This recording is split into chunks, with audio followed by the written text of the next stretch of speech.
حضرت عمرو بن احوص رضی اللہ تعالیٰ عنہ سے روایت ہے کہ وہ حجۃ الوداع میں رسول اللہ صلی اللہ علیہ وسلم کے ساتھ موجود تھے۔ اس دوران میں نبی صلی اللہ علیہ وسلم نے اللہ کی حمد و ثنا کی اور وعظ و نصیحت فرمائی۔ اس میں آپ نے کئی باتیں ارشاد فرمائی، پھر فرمایا، عورتوں کے بارے میں خیر کی وصیت قبول کرو، کیونکہ وہ تمہارے پاس قیدی ہیں، تمہیں ان پر اس کے سوا کوئی اختیار نہیں، الا یہ کہ وہ واضح بے شرمی کا کوئی کام کریں۔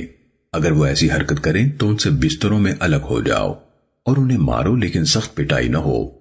اس تنبیہ کے نتیجے میں اگر وہ تمہاری اطاعت کرنے لگ جائیں تو ان پر سختی کرنے کی راہ تلاش نہ کرو، یقیناً تمہاری عورتوں پر تمہارا حق ہے اور تمہاری عورتوں کا تم پر حق ہے۔ تمہاری عورتوں پر تمہارا حق تو یہ ہے کہ وہ تمہارے بستروں پر اسے نہ بٹھائیں جس کے گھر میں آنے کو تم ناپسند کرتے ہو، اور تمہارے گھر میں اس فرد کو آنے کی اجازت نہ دیں جسے تم ناپسند کرتے ہو۔ سنو، تم پر عورتوں کا حق یہ ہے کہ ان کے لباس اور خوراک کے بارے میں ان سے اچھا سلوک کرو۔ سننے ابن ماجہ حدیث نمبر 1851۔